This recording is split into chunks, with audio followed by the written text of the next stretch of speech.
We are, in so many ways, passengers in a vehicle that's being driven by chemistry. We like to believe our personality, our moods, even our gut instincts are these high-level intellectual traits. Of course. But if you dig into the physiology, you realize that so much of what makes you you is just a series of chemical messages being fired off by this incredible network of glands. And that is the mission for this deep dive. Yeah. We are looking at the puppet masters, Oh. the glandular system. And I have to say, the stack of research you brought in for this is, well, it's eclectic. It is. We've got standard medical physiology papers, sure. But then we have these dense texts on yoga psychology by Sri Anandamurti. It's a weird mix. It is a weird mix, but I think it's necessary. Western medicine is fantastic at describing what a gland is. You know, the anatomy, the secretion, the pathology. Mechanics. Exactly, the mechanics. But it often stops there. The Eastern texts, particularly the yoga psychology material, they try to answer why it matters to your consciousness. They link the biology to the psychology in a way that's really, really provocative. Provocative is one word for it. I mean, we're going to talk about why monkeys might be physically stronger than us because of their lymph nodes. Right. Why your intuition might be physically located in your stomach. And the big one for me, how your personal hormone balance might actually be the only thing stopping society from collapsing. That's the macro view. We tend to think of health as this very selfish pursuit. You know, I want abs, I want more energy for myself. Right, it's all about me. But the argument here from these sources is that a society is only as stable as the endocrine systems of the people living in it. Which puts a whole new pressure on hitting the gym. But before we get to saving the world, we have to understand the machinery. When I hear glands, I honestly just think of sweat, or maybe that one aunt who has thyroid issues. But it's not just one thing, is it? No, not at all. It's really a tale of two distinct systems that work in parallel. You have the exocrine system and the endocrine system. And the difference really comes down to how they deliver their package. The delivery method. Think of the exocrine glands as the local service providers. They're like a fiber optic cable running to a single house. They have ducts, actual physical pipes that carry their secretions to a very specific surface. The sweat glands, that's a perfect example. Exactly. A sweat gland has a tube that opens right onto your skin. It doesn't dump sweat into your blood. I mean, that would be disastrous. Yeah, that would be bad. It dumps it outside. Same with salivary glands. They dump saliva right into your mouth to start breaking down food. It's a direct local delivery. Okay, so if exocrine is the local fiber line, endocrine is what? The Wi-Fi for the whole building? That's a great analogy. The endocrine glands are the international broadcasters. They are ductless. They don't have pipes. They manufacture these really potent chemical messengers, hormones, and they just dump them directly into the bloodstream. So they just hit send all. They hit send all. And once that hormone is in the blood, it goes everywhere. It washes over your brain, your toes, your liver. But, and this is the clever part, only the cells with the right password, the specific receptors, will actually listen to the message. And that's how your pituitary gland, deep in your brain, can tell your adrenal glands sitting way down on your kidneys to, freak out. It's a wireless signal. But looking at the research, there are some double agents in the mix. The pancreas seems to be playing for both sides. The pancreas is the ultimate multitasker. Biology is messy, and the pancreas is the proof. On one hand, it's an exocrine gland. It shoots digestive enzymes through a duct right into your small intestine. That's local. That's plumbing. That's plumbing. But at the same time, buried inside it are these clusters of cells called the islets of Langerhans. Which sounds like a location from a fantasy novel. It really does. But these islets are endocrine. They sense your blood sugar and shoot insulin or glucagon directly into the bloodstream to manage it globally for the whole system. So the pancreas is literally digesting your lunch and regulating your energy levels at the exact same time using two totally different delivery systems. Simultaneously. It's an incredible piece of biological engineering. And the goal of all this complexity is that word we all learned in high school biology and then immediately forgot, homeostasis. The relentless pursuit of balance. Your body is a complete control freak. It hates change. If you get too hot, the exocrine system sweats to cool you down. Right. If your blood sugar spikes, the endocrine system releases insulin to drop it. The glands are the thermostat, the AC, and the furnace, all working constantly to keep you at a perfect 98.6 degrees and in balance. Okay, so that's the machinery, the two systems. Now I want to meet the crew. The sources list this sort of hierarchy of these endocrine glands. And this is where the yoga psychology stuff starts to bleed in, because it maps these physical glands to, let's call them spiritual functions. It does, and it's fascinating. Let's start at the top.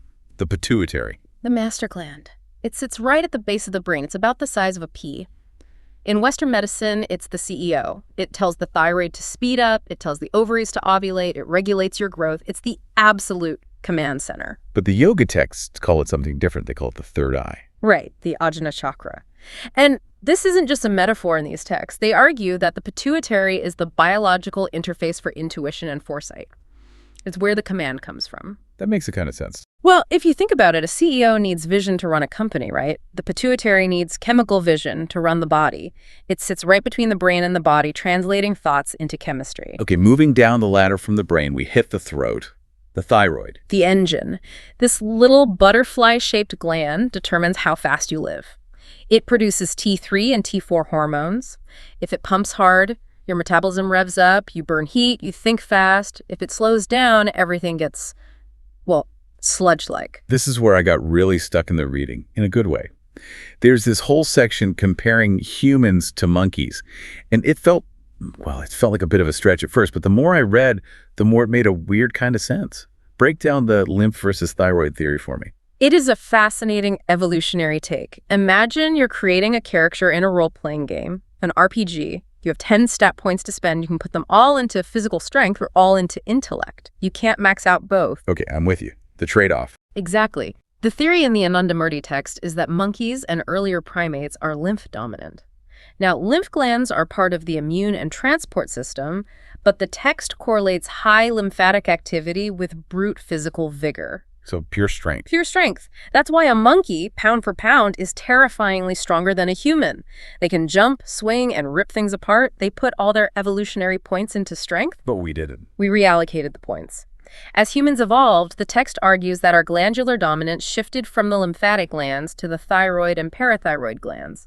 The thyroid regulates the metabolism of the brain just as much as the body. Oh, I see. By prioritizing the thyroid, we gain the capacity for complex, sustained thought, for poetry, calculus, and, anxiety. But we lost the ability to jump 20 feet in the air. Exactly. We traded vertical leap for vertical thinking. It's a biological trade-off. We are the thyroid primate. That explains so much about why I can't do a single pull-up, but I can worry about my mortgage for 6 hours straight. It's your evolutionary legacy, and the text goes even further with the personality traits. It suggests that because the thyroid is so central to our human nature, when it malfunctions, our personality fractures. How so? It claims that undersecretion in men leads to a quarrelsome, irritable nature. So not just I'm tired, but I'm actively looking for a fight. Right. And for the parathyroid, which sits right on top of the thyroid, the text links defects there to vanity, an obsession with the self. It's framing these character flaws not as bad choices, but as bad chemistry. Which is a very convenient excuse next time I'm being irritable. Sorry, honey, it's just my T3 levels. Okay, so let's go lower. The adrenals. The emergency room. These little guys sit on top of your kidneys. They are your pure survival mechanism. They pump cortisol and adrenaline. When a tiger jumps out or when you almost merge into a semi-truck, that cold rush you feel, that's the adrenals dumping rocket fuel into your blood. Pure fight or flight. And the pancreas, which we already touched on, linked to the solar plexus, the Manipura chakra. We'll get into the emotions of the gut later, but biologically, this is your primary energy manager. It decides if you store fat or burn it for fuel. And then the gonads. The testes and ovaries. Obviously, this is about reproduction. But the Anandamurti text had this very dark, very specific anecdote about the testes that I need you to explain. It involved a grasshopper. Yeah, that image sticks with you, doesn't it? The text is discussing how hormones regulate our social sentiments. It posits that the secretion from the testes isn't just about sex drive, it's about the development of duty and empathy. Okay. It claims that if there is undersecretion in a young boy, he fails to develop that sense of social responsibility, that connection to others. And the example they gave? The example is a boy who cruelly cuts off a grasshopper's legs for no reason. The argument isn't that he's evil in a philosophical sense, it's that the biological software for empathy, which the text links to these glandular secretions, it just didn't load correctly. Wow. It's a stark reminder that what we call morality might have a very real, very physical hormonal baseline. That is heavy. It suggests that kindness is, in part, a biological function. Or at least biology provides the hardware for kindness to run on. And finally, the pineal gland, the mysterious one. The ghost in the machine. It's deep in the center of the brain. It produces melatonin, so we know it regulates sleep cycles. But historically, physically, spiritually, it's linked to the Sahasrara chakra, the crown. The highest one. The point of connection to higher consciousness, even Descartes called it the seat of the soul. It's fascinating because it's the only part of the brain that isn't paired. It's singular. It stands alone. So we have this whole dashboard of buttons and levers inside us. And the main argument of this deep dive is that we need to keep this machine oiled. And the best oil is physical fitness. Right? But here's my issue. The sources say stress kills the glands. But exercise is stress. I mean, doing a heavy squat feels incredibly stressful. My heart is pounding, I'm sweating. Why is that stress good? But my boss yelling at me is bad. This is such a critical question. It's the paradox of hormesis. The dose makes the poison, and the difference lies in two words: acute versus chronic. Okay, break that down for me. When you exercise, you are subjecting your body to acute stress. It's intense, but it's short-lived. You are voluntarily spiking your cortisol. You are tearing muscle fibers. You are telling your adrenals, we are under attack, go. Okay, so that sounds bad when you put it like that. It would be bad if it never stopped. But because you finish your workout and you go sit on the couch, you are forcing your body to practice the cool down. You are training your entire system to spike high and then return to baseline quickly and efficiently. It's a fire drill. So the glands learn how to turn off the alarm. Precisely. The problem with modern life, your boss, your debt, the 24-hour news cycle, is that it's chronic stress. It's a low-grade alarm that never shuts off. The cortisol drip never stops, and that just burns out the receptors. Exercise trains the off switch. That makes so much sense. Athletes have much more responsive adrenal systems than sedentary people. They can turn it on when they need it, and this is the crucial part. They can turn it off when they don't. And while you're doing this fire drill, you're getting paid for it, hormonally speaking. The happy hormones cocktail. The internal pharmacy opens up, and it's not just one thing. First, you get endorphins. These are structurally similar to opioids. They are your body's natural painkillers. Runner's high. That's the one. The body produces them during hard exercise to mask the pain of the effort, which is what allows you to push through. Then there's dopamine. The checklist hormone, the reward chemical. You know that little rush of satisfaction when you cross something off a to-do list? Oh yeah, love that feeling. That's dopamine. When you finish a tough set of deadlifts or complete a long run, your brain gives you a hit of dopamine. It's chemically reinforcing the behavior, saying, good job, do that again. And serotonin. Serotonin is the mood stabilizer. This is the one that many antidepressants often target. Cardiovascular exercise, especially rhythmic exercise like running or swimming, is proven to boost serotonin production. It just keeps the signal-to-noise ratio in the brain healthy and calm. I want to zoom in on one specific mechanism that was mentioned in the research because it sounds like a sci-fi gadget. It was called GLUT4 translocation. This is in the context of diabetes and insulin. What on earth is happening here? This is an absolute game changer for anyone worried about blood sugar. Normally, for sugar glucose to leave your blood and enter your muscles to be used as fuel, it needs a key to open the door of the muscle cell. That key is insulin. And if you're type 2 diabetic, the lock is jammed. Insulin resistant. Exactly. You're making the key, but the lock is broken. The insulin doesn't work, so sugar stays trapped in the blood, wreaking havoc.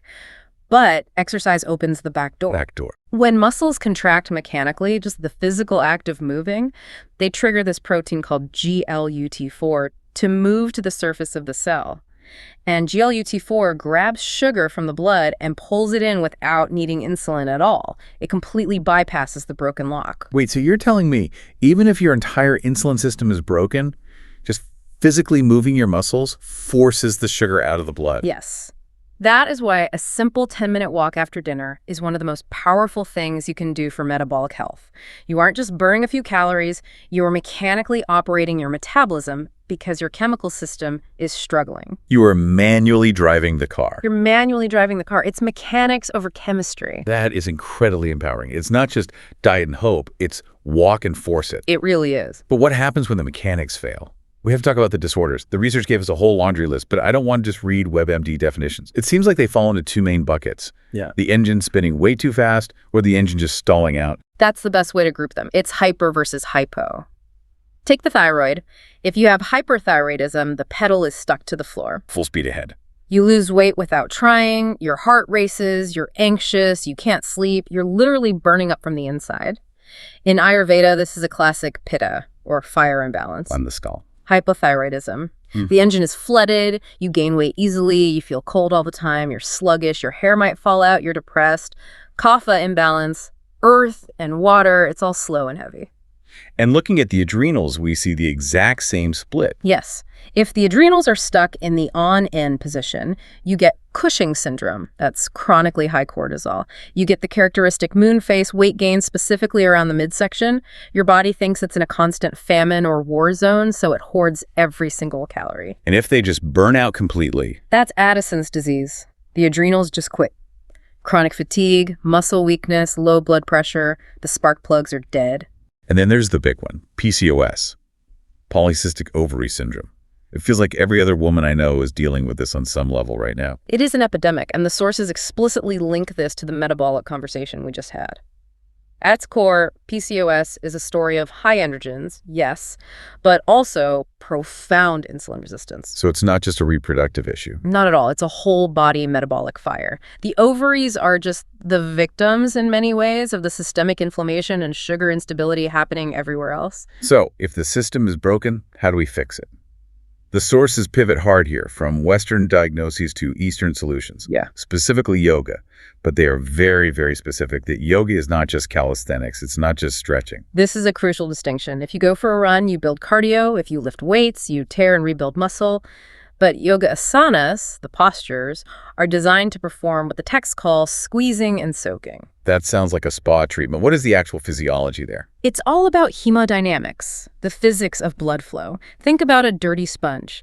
To clean it, you first squeeze it tight, wring out all the old dirty water, and then you let go, and it soaks up fresh, clean water. Okay. Yoga poses put extreme mechanical pressure on specific glands to momentarily cut off blood flow. That's a squeeze. Is that safe to cut off blood flow? For short, controlled durations, yes. It creates what's called a temporary ischemic event, a lack of blood. When you release the pose, the body overcompensates. It flushes that specific area with a rush of fresh, oxygenated, nutrient-rich blood. It's a reperfusion event.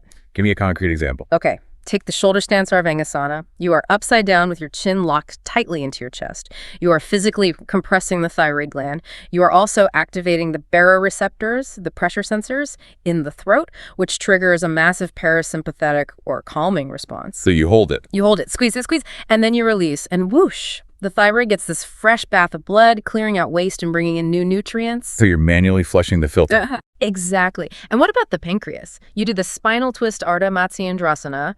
You are literally wringing out your abdomen like a wet towel. That internal pressure stimulates the pancreas, the liver, the adrenal glands. You can't touch your pancreas with your hands, but you can touch it with your thigh in a twist. That's a really cool way to visualize it. You're massaging your own internal organs. You are. And for the adrenals, the stress centers, you do the opposite of that intense compression. You do forward folds, child's pose. This signals safety. It protects the visceral organs and tells the nervous system, we are safe, we are protected, shut down the cortisol. Now, there's a part of this cure section that gets a little mystical, but I want to try to ground it. The lymph theory. We talked about monkeys having lymph power. But the Anandamurti text claims lymph is actually brain food. This is the concept of shukra. It's a bit complex, but the text argues for a metabolic hierarchy.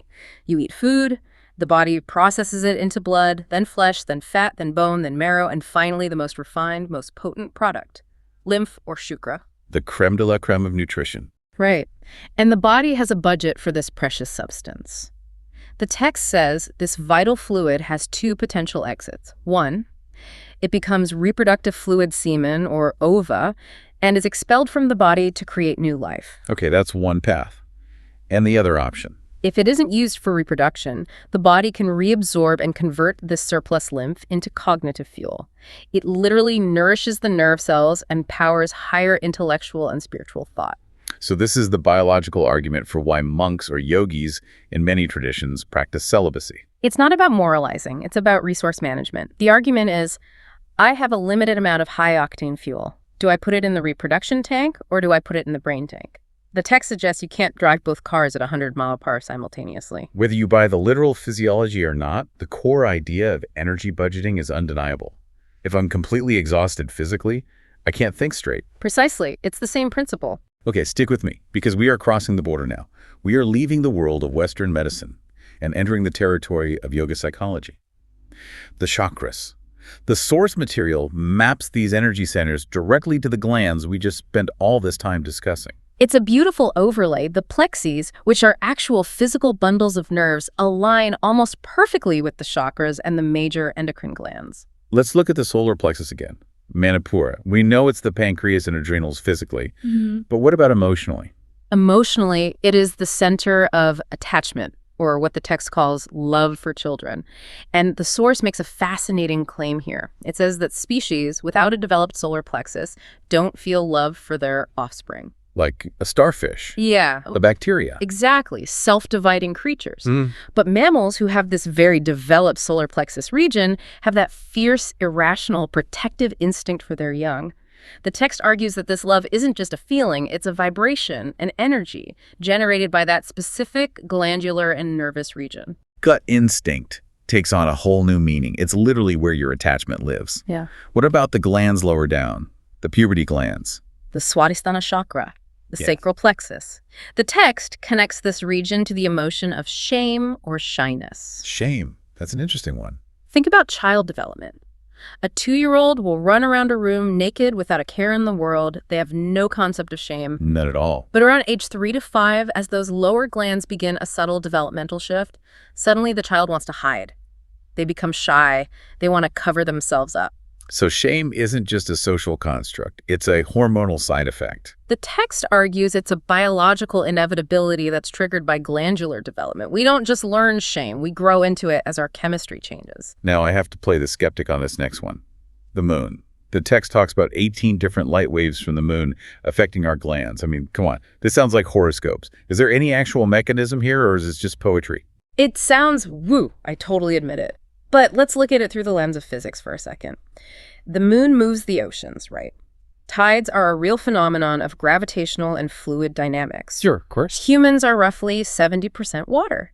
Is it so crazy to think that a gravitational force that moves the entire Pacific Ocean might create a little high tide in your own lymphatic and circulatory system? Okay, when you put it that way, it sounds less crazy. The text suggests that during the full moon and new moon, the fluid pressure in the body increases. This pressure then hits the glands and plexi, making our emotions more volatile. If you're already an anxious person, the high tide might make you neurotic. And the solution isn't avoid the moon, it's fasting. Right, Ekadashi fasting. It happens 11 days after the full moon and new moon. The idea is to stop adding food and water for a short period to lower the body's overall fluid pressure before the moon hits its peak gravitational influence. You're essentially drying out the sponge so the tide doesn't overwhelm you. Exactly. That is surprisingly practical. It's not a spiritual ritual in the text. It's fluid management. It's biohacking from 2,000 years ago. That's a great way to put it. We've spent a lot of time deep inside the body, but I want to zoom out for the final segment because the PRU source, the progressive utilization theory, takes all this biology and applies it to politics and society. This is the so what for the collective. PRU argues that a society is an organism. If the individual cells, which are us, are sick, the society as a whole is sick. You cannot have a healthy democracy if you have a population suffering from chronic adrenal burnout. Personal health is social wealth. I like that. Imagine a parliament or a Congress where every single person has a severe thyroid imbalance. I think we might have that already. Maybe we do. But seriously, if everyone is irritable, quarrelsome, and lacks mental clarity because their glands are out of whack, how can they possibly cooperate on complex issues? They can't. If a population is high cortisol, living in constant fear and survival mode, they will vote for aggression. They will support war because their bodies are already in a war. So if we want world peace, we need more yoga. We need balanced endocrine systems on a mass scale. The text argues that fitness isn't vanity, it's a civic duty. You need the mental clarity, what it calls the sattvic state of mind, to actually care about your neighbor. You can't have genuine empathy if you're stuck in fight or flight. The sources gave some really cool real-world examples of this. The cooperative gym in Kerala. This was a beautiful case study. A village pooled their money. Instead of everyone buying a cheap treadmill for their basement that they never use, they built a community gym. They taught each other how to use the equipment. And the result wasn't just bigger biceps. No. Blood pressure went down across the entire community. But crucially, social bonding went up. They created an oxytocin hub. By sweating together, helping each other lift weights, spotting each other, they bonded chemically. It strengthened the social fabric of the whole village. And the walking circles. So simple. Urban groups of people just deciding to walk together at dawn. The research showed it lowered cortisol peaks because of the morning light and the rhythmic movement, but it also reclaimed public space, built community, and aligned the biological rhythm, waking up with the sun, with the social rhythm of the group. It connects everything. The microscopic hormone, the physical movement, the psychological state, and finally, the society we all live in. It's all one seamless system. So we've covered a massive amount of ground today, from the double agent pancreas to the RPG character trade-off of the thyroid, to the fire drill of exercise, and finally to the idea that our politics are just our hormones writ large. It really makes you look at your body differently. You aren't just a meat sack carrying a brain around. You are a symphony. If the listener's sitting there thinking, okay, my symphony is definitely out of tune, What is the one actionable thing they should do today? I'd say start with awareness. Use that energy levels worksheet concept from the sources. Just track yourself for 2 days on a piece of paper. When do you crash? When do you get irritable? After what meal? That is your glandular system talking to you. You have to listen to it first. And if they're stressed out right now listening to this? Do the 5, 4, 3, 2, 1 grounding exercise right now. Acknowledge 5 things you can see, 4 things you can physically feel, 3 things you can hear, 2 things you can smell, and 1 thing you can taste. It snaps the brain out of the adrenal future tripping and back into the present moment. It forces the glands to stand down. And finally, change your why. Don't exercise for your abs, exercise for your pancreas. When you're in that spinal twist, exercise so your thyroid gets fresh blood. Visualize the squeeze and soak. Connect the movement to the mechanism. Exercise for your pancreas. I love that. It's not sexy, but it's true. It's the truth that keeps you alive and thriving. Here's the final thought I want to leave everyone with. We've talked about how our glands control our emotions, our shame, our love, our anger. And we've talked about how our environment, our stress, our diet, even the moon controls our glands.